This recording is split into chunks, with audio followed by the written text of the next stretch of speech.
ಪಕ್ಷದೊಳಗೆ ಯಾವುದೇ ಭಿನ್ನಾಭಿಪ್ರಾಯವಿಲ್ಲ. ಪಕ್ಷದ ಆದೇಶದಂತೆ ಚುನಾವಣೆಗೆ ಸ್ಪರ್ಧಿಸ್ತಾ ಇದ್ರು. ನಾನೊಬ್ಬ ಪಕ್ಷದ ಸಾಮಾನ್ಯ ಕಾರ್ಯಕರ್ತ. ಪಕ್ಷಕ್ಕಾಗಿ ದುಡಿಯುವ ಕಾರ್ಯವನ್ನ ಹಿಂದಿನಿಂದ ಮಾಡ್ತಾ ಬಂದಿದ್ದೇವೆ. ಅಭ್ಯರ್ಥಿಯಾಗಲು ಕೂಡ ಅವಕಾಶ ಕಲ್ಪಿಸಿಕೊಟ್ಟಂತಹ ರಾಷ್ಟ್ರೀಯ ಅಧ್ಯಕ್ಷರು, ರಾಜ್ಯಾಧ್ಯಕ್ಷರು ಹಾಗೂ ಮುಖ್ಯಮಂತ್ರಿಗಳಿಗೆ ಕೃತಜ್ಞತೆಗಳನ್ನು ಸಲ್ಲಿಸ್ತಾ ಇದ್ದೀನಿ ಎಂದು ಸತೀಶ್ ಕುಂಪಾಲ ಹೇಳಿದ್ದಾರೆ. ಉಳ್ಳಾಲ ವಿಧಾನಸಭಾ ಕ್ಷೇತ್ರದಿಂದ ಬಿಜೆಪಿ ಅಭ್ಯರ್ಥಿಯಾಗಿ ಘೋಷಣೆಯಾದ ಬಳಿಕ ಮಾತನಾಡಿದ ಅವರು, ಪಕ್ಷದ ಸಿದ್ಧಾಂತಕ್ಕೆ ಬದ್ಧರಾಗಿ ಎಲ್ಲರೂ ಒಗ್ಗಟ್ಟಿನೊಂದಿಗೆ ದುಡಿಯುವ ಪಣ ತೊಟ್ಟಿದ್ದೇವೆ.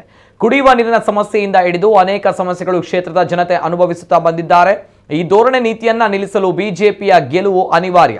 ಸಂಘದಲ್ಲಿ ಬಿಜೆಪಿ ಕಾರ್ಯಕರ್ತನಾಗಿ ಹಲವು ವರ್ಷಗಳಿಂದ ದುಡಿಯುತ್ತಾ ಬಂದಿರುವ ನನಗೆ ಈ ಬಾರಿ ಹೈಕಮಾಂಡ್ ಸೀಟು ನೀಡಿರುವುದು ಸಾಮಾನ್ಯ ಕಾರ್ಯಕರ್ತನಿಗೆ ಸಿಕ್ಕಿದಂತಹ ಗೌರವ ಎಂದು ಹೇಳಿದರು.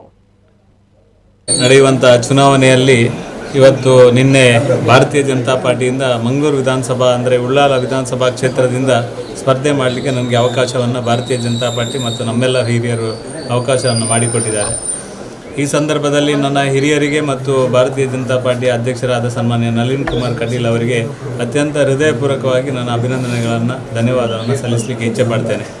ಜೊತೆಗೆ ನನಗೆ ಅವಕಾಶ ಮಾಡಿಕೊಟ್ಟಂಥ ಎಲ್ಲ ಪಕ್ಷದ ಪದಾಧಿಕಾರಿ ಮತ್ತು ಹಿರಿಯರಿಗೆ ಕೂಡ ನಾನು ಅತ್ಯಂತ ಪ್ರೀತಿಪೂರ್ವಕ ಅಭಿನಂದನೆಯನ್ನು ಸಲ್ಲಿಸ್ತೇನೆ. ಈ ಸಲದ ಚುನಾವಣೆಯಲ್ಲಿ ಈ 2023 ನಾಡಿದ್ದು ಮೇ 10ನೇ ತಾರೀಕು ನಡೆಯುವಂಥ ಚುನಾವಣೆಯಲ್ಲಿ ನಾವು 100ಕ್ಕೆ 100% ಭಾರತೀಯ ಜನತಾ ಪಾರ್ಟಿ ಉಳ್ಳಾಲ ವಿಧಾನಸಭಾ ಕ್ಷೇತ್ರದಲ್ಲಿ ಮತ್ತೆ ಚುನಾವಣೆಯನ್ನು ಗೆದ್ದುಕೊಳ್ತದೆ ಅನ್ನೋ ಆತ್ಮವಿಶ್ವಾಸದ ಜೊತೆಗೆ ನಾನು ಕಾರ್ಯಕರ್ತರ ಜೊತೆಗೆ ಮುಂದೆ ಹೋಗ್ತಾ ಇದ್ದೇನೆ. ಈಗಾಗಲೇ ಎಲ್ಲ ಕಡೆಯಿಂದ ನನಗೆ ನಿನ್ನೆಯಿಂದ ಇವತ್ತಿನವರೆಗೆ ನನಗೆ ಎಲ್ಲ ಪ್ರೋತ್ಸಾಹ ಕೊಟ್ಟಿರುವಂಥ ಎಲ್ಲ ಜನರ ಎಲ್ಲ ದೂರವಾಣಿ ಕರೆಗಳನ್ನು ನೋಡುವಾಗ ಒಂದು ಸಲ ಭಾರತೀಯ ಜನತಾ ಪಾರ್ಟಿಯ ಒಬ್ಬ ಶಾಸಕ ಆಯ್ಕೆ ಆಗಬೇಕು ಅನ್ನೋದನ್ನು ಎದುರು ನೋಡುವಂಥ ಕೆಲಸವನ್ನು ಮಾಡ್ತಾ ಇದ್ದಾರೆ.